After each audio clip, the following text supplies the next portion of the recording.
Hello students.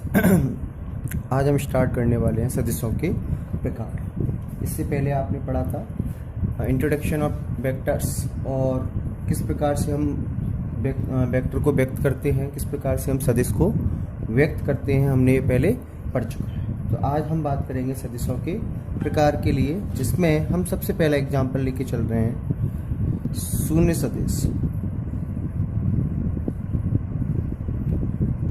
जिसे हम कहते हैं जीरो वेक्टर्स। शून्य सदिश नाम से ही पता चल रहा है शून्य, यानी कि हम इसके सबसे पहले हम इसकी डेफिनेशन दे सकते हैं कि वह सदिश जिसका परिमाण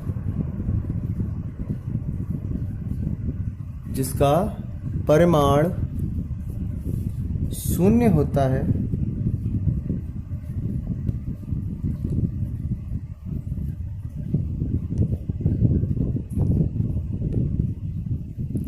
जिसका परिमाण क्या होता है, शून्य होता है, शून्य सदिश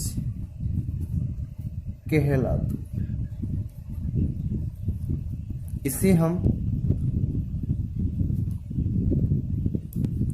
जीरो वेक्टर या ओ वेक्टर भी कहते हैं, इसे अपन के द्वारा व्यक्त किया जाता है। तो शून्य सदिश सबसे पहली डेफिनेशन हमने ली है कि वह सदिश जिसका परिमाण क्या हो, शून्य हो, शून्य सदिश कहलाता है।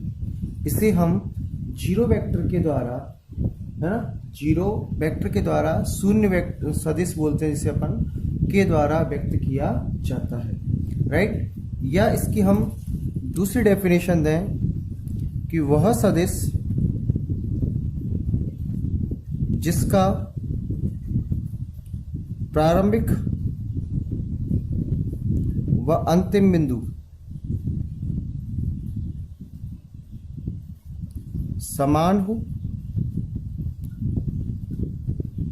वह सदिश जिसका प्रारंभिक व अंतिम बिंदु कैसा हो, समान हो, शून्य सदिश कहलाता है।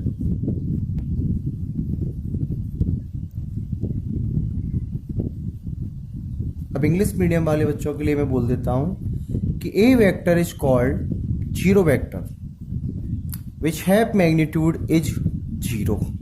जिसका मैग्नीट्यूड कितना हो, जीरो हो, वो एक जीरो वेक्टर कहलाता है। इसे हम जीरो वेक्टर के द्वारा रिप्रेजेंट करते हैं।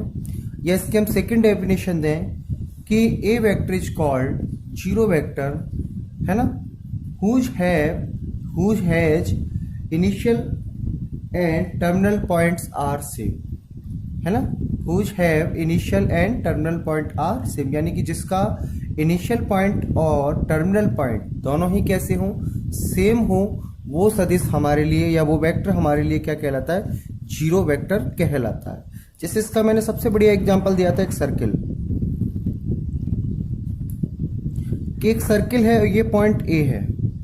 एक व्यक्ति, कोई भी एक पर्सन है मेरे पास, वो ए से चलना स्टार्ट करता है इस तरीके से, आपको ये दिख रही है, ये क्या शो कर रहा है, एरो डायरेक्शन को, और वापस ए पर ही आकर ये रुक जाता है, यानी कि ए ही इसका प्रारंभिक बिंदु हुआ और ए ही इसका अंतिम बिंदु हुआ, यानी कि ए ही क्या है इसका इनिशियल पॉइंट और ए ही क्या है इसका अंतिम बिंदु। तो यहां पर इसका जो परिमाण होगा, जिसको हम इस प्रकार व्यक्त करेंगे, क्योंकि हम किसी भी सदिश को, जैसे ए भी वेक्टर था तो प्रारंभिक बिंदु ए और अंतिम बिंदु क्या था, बी, तो यहाँ हमारे पास यही प्रारंभिक बिंदु है और यही हमारे पास अंतिम बिंदु है, तो इसका परिमाण क्या हो जाएगा, जीरो हो जाएगा। तो ये कौन सा सदिश कहलाएगा, शून्य सदिश कहलाएगा। क्या कहलाएगा ये हमारे पास, शून्य सदिश। अगला हम एग्जाम्पल नंबर 2 बात करते हैं। सबसे पहले मात्रक,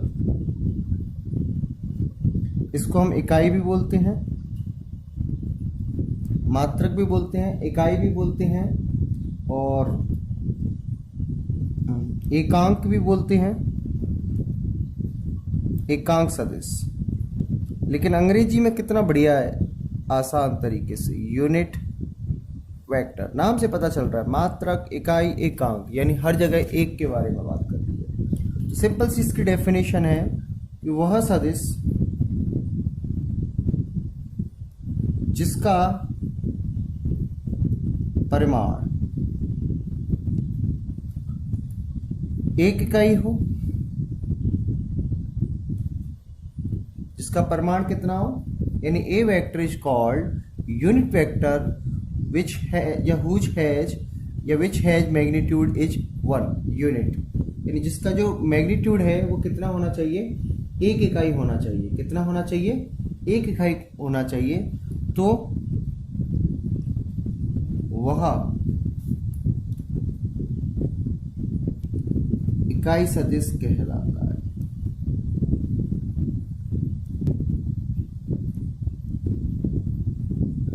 क्या कहलाता है भैया, इकाई सदिश कहलाता है, राइट। इसे हम अर्थात जैसे कोई भी है, जैसे मैंने मॉडुलस ओ ए वेक्टर ले लिया, इसका परिमाण मैंने क्या लिख दिया, तो ओ ए वेक्टर को मैं क्या लिखूंगा, एक इकाई सदिश कहूंगा।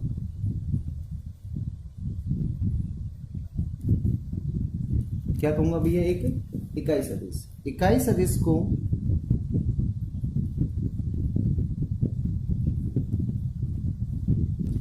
सदिश को उसके ऊपर कैप लगाकर व्यक्त किया जाता है।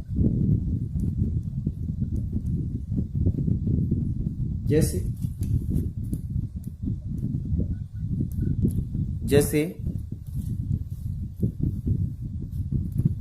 कोई सदिश ए वेक्टर है, तब इसकी दिशा में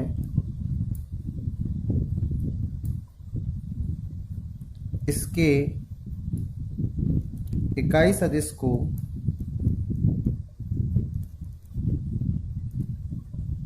एक कैप द्वारा व्यक्त किया जाएगा।